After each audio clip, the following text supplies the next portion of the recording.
तो नमस्कार, आप सभी का स्वागत आपके अपने YouTube channel RNS education news में। दोस्तों, इस वीडियो में बात करने वाले हैं राजस्थान सीएचओ आवेदन संशोधन, क्योंकि जैसे ही पेपर हुआ 3 मार्च को काफ़ी सारे बच्चों का ये सवाल आ रहे हैं कि सर आवेदन में संशोधन कब होंगे, तो ये भी बताने वाला हूँ। दूसरा, एनएचएम की जो संविदा एएनएम और जीएनएम भर्ती परीक्षा है, इसका परिणाम कब आएगा, सीएचओ की आंसर की का क्या अपडेट है, सब कुछ आप लोगों को बताते हैं।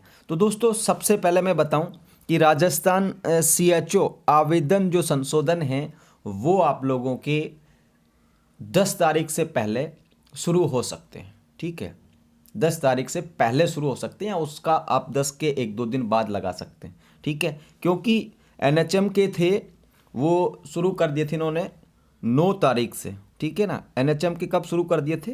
9 तारीख से शुरू कर दिए थे, जिसमें जीएनएम और एएनएम दोनों के थे।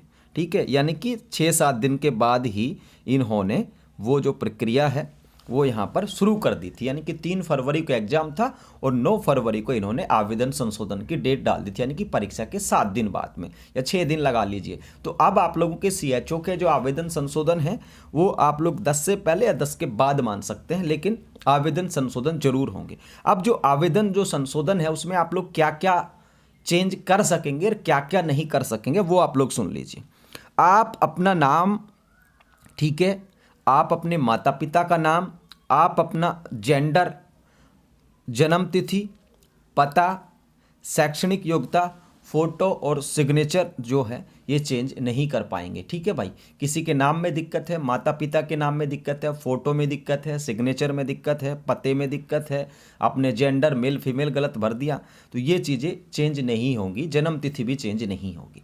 अब जब आप लोगों की इन्हीं में दिक्कत है तो क्या होगा, जब आप लोगों का सिलेक्शन हो जाएगा तो आप लोगों से एक एफिडेविट ले लिया जाएगा उस वक्त पर, सिलेक्शन के टाइम पर। फिर आप लोगों की जो भी दिक्कत थी, नाम, पते की, फोटो की, सिग्नेचर की, जन्म तिथि की, ये सारी चीज़ें उस टाइम पे सॉर्ट आउट कर दी जाएंगी। तो जिन बच्चों का पेपर अच्छा हुआ है और उनके नाम में, पते में या जन्म तिथि में या शैक्षणिक योग्यता में कुछ दिक्कत है तो टेंशन मत लो कि क्या होगा। ठीक है, सब उस टाइम पर आप लोगों के वेरिफिकेशन के टाइम पर, सिलेक्शन के बाद आप लोगों की सारी चीज़ें सोल्व कर दी जाएंगी। अब बदल क्या सकते हैं आप लोग, फोरम में क्या क्या संशोधन कर सकते हैं वो आप लोग देखिए। संशोधन आप लोग कर सकेंगे, आप लोगों की श्रेणी, कैटेगरी, यानी कि ओबीसी की जगह एमबीसी भर दिया, जनरल की जगह ईडब्ल्यूएस भर दिया या ईडब्ल्यूएस की जगह जनरल भर दिया, ये बदल लोगे आप। उप श्रेणी का मतलब है सब कैटेगरी, विडो, डाइवोर्स, पीएच, ये विशेष श्रेणी बदल सकेंगे आप लोग। वैवाहिक स्थिति, आप लोगों ने मान लो उस टाइम पे मैरिड कर दिया था, ठीक है, सॉरी अनमैरिड कर दिया था, अब आप लोगों को मैरिड हो चुके हो तो वो बदल पाएंगे। और इसके अलावा कोई भी संशोधन नहीं होगा चेंज। ठीक है, इसलिए ज़्यादा उम्मीद संशोधन से मुझे लगता है कैटेगरी के अलावा नहीं रखनी चाहिए आप लोगों को, कि भाई कैटेगरी अगर किसी ने गलत भर दी तो वही चेंज होगी, बाकी फोटो, सिग्नेचर ये वगैरह चेंज नहीं होंगे। और ये जो प्रोसेस है 10 से पहले या 10 के 1-2 दिन बाद से शुरू हो जाएगा सीएचओ आवेदन संशोधन वाला। ठीक है भाई, पहला जो पॉइंट है वो क्लियर हो गया है। अब दूसरे पॉइंट पर बात करते हैं, एनएचएम, एएनएम, जीएनएम परिणाम कब आएगा। ठीक है, देखिए आप लोगों की जानकारी के लिए बता दें कि 27 फरवरी को, कितने को, 27 फरवरी का, अब से 5 दिन पहले ही आप लोगों की जो है आंसर की जारी की गई थी। और इस आंसर की पर 2 मार्च तक, यानी कि 3 दिन पहले तक ही, 2 मार्च तक इस पर क्या मांगे गए थे, आपत्तियां मांगी गई थी, ग्रीवेंस मांगी गई थी। यानी कि कोई उत्तर अगर बोर्ड ने गलत दे दिया और आप लोगों को पता है कि ये बोर्ड ने उत्तर गलत दिया है और सही उत्तर इसका ये है, तो वो आपत्तियां जो हैं इस पर लगी हैं। अब जो आपत्तियां हैं उनका निपटारा बोर्ड करेगा। यानी कि 2 मार्च तक तो कुछ हो ही नहीं सकता था, क्योंकि 2 मार्च तक तो आपत्तियां हैं।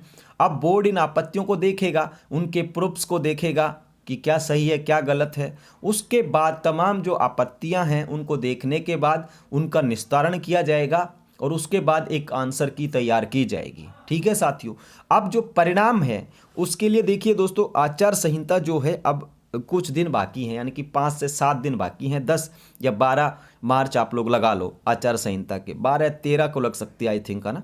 तो ये जो 13 मार्च के से पहले तो परिणाम संभव है नहीं, क्योंकि आपत्तियों को सॉर्ट आउट करने में टाइम तो लगेगा। अब मैं ये तो नहीं कहूँगा कि यार 10 मार्च से पहले आ जाएगा, ठीक है, बिल्कुल भी नहीं आने वाला। तो कब आएगा, देखिए साथियों, आचार संहिता 13 मार्च या 12 मार्च से लग जाएगी। अब उसके बाद ये जो है आप लोगों के आचार संहिता में परिणाम आएगा या नहीं आएगा, ये बोर्ड पर डिपेंड करेगा। ठीक है, किस पर डिपेंड करेगा? राजस्थान कर्मचारी चयन बोर्ड पर।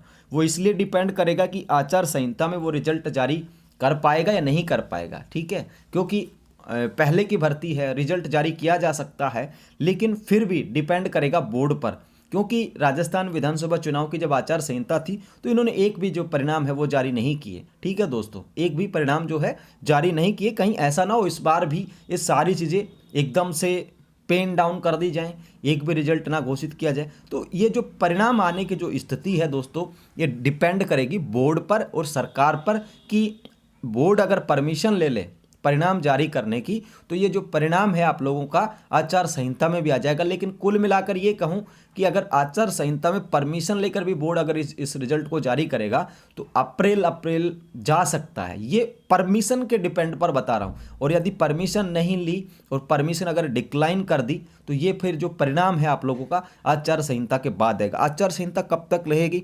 आप लोग ये मान के चलो 25 मई तक। ठीक है भाई, ये मोटा मोटी तौर पर तो 25 मई तक फिर परिणाम नहीं आने वाला। और अगर परमिशन लेके जारी कर दिया तो ये मान के चलो अप्रैल के महीने में परमिशन लेके जारी कर सकते हैं।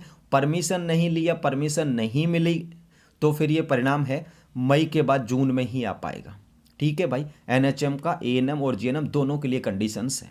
और रही बात सीएचओ की, तो देखिए अभी सीएचओ में 10-15 दिन बाद तो आंसर की आएगी। तो सीएचओ का तो ये मान के चलो कि आप जो परिणाम है वो आचार संहिता के बाद ही कवर्ड हो पाएगा। ठीक है, अगर बोर्ड ने तैयार कर भी लिया तो, क्योंकि अभी इसमें आवेदन संशोधन कराने हैं, उसके बाद आंसर की जारी करनी है। अब आंसर की में आप लोग, ये भी सवाल था आंसर की कब आएगी संविदा सीएचओ की।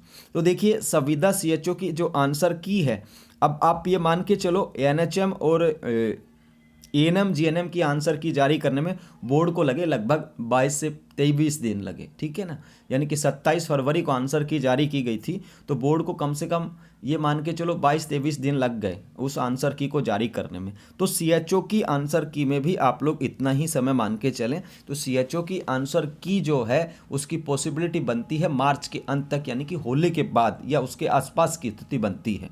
ठीक है, क्योंकि आंसर की में कोई दिक्कत नहीं होगी रिलीज करने में। लेकिन जो परिणाम है उनको जारी करने में आचार संहिता आड़े आएगी। अगर परमिशन लेता है बोर्ड, परमिशन मिल जाती है, तो भी इसमें टाइमिंग लगने की पॉसिबिलिटी है। क्योंकि ऐसा नहीं है कि भाई मान लो बोर्ड ने परिणाम तैयार कर लिया, फिर परिणाम तैयार करने के बाद ये लोग परमिशन मांगेंगे उस रिजल्ट को जारी करने की। और परमिशन के लिए भी एक प्रोसेस है। बोर्ड लिखेगा राज्य निर्वाचन आयोग को, राज्य निर्वाचन आयोग से दिल्ली निर्वाचन आयोग को फाइल जाएगी परिणाम जारी करने की अनुमति की, वहाँ से फिर परमिशन मिलेगी। तो इस प्रक्रिया में 20 से 25 दिन का जो समय या 15-20 दिन का समय है मोटा मोटी तौर पर लगने की पॉसिबिलिटी है। तो कुल मिला के बात ये है, अगर परमिशन ले भी लेंगे तो अप्रैल से पहले एनएचएम जीएनएम एएनएम का परिणाम नहीं आएगा। और परमिशन नहीं मिली या नहीं लेंगे तो फिर ये परिणाम आचार संहिता के बाद आएगा। इसलिए अपने मन को थोड़ा स्थिर रखें, संयम रखें।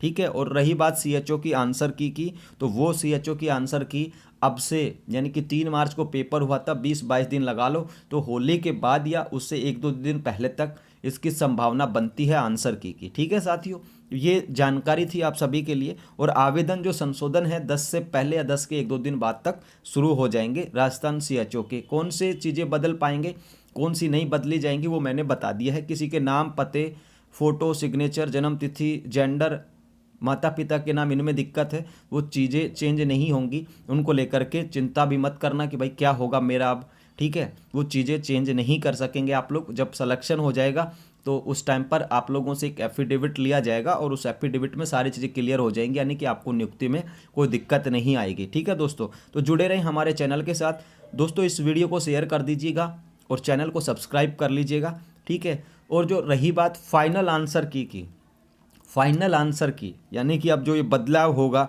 ये फाइनल आंसर की साइज इन तीनों ही भर्तियों की ले लीजिए, इनकी फाइनल आंसर की दोस्तों रिजल्ट वाले दिन आती है।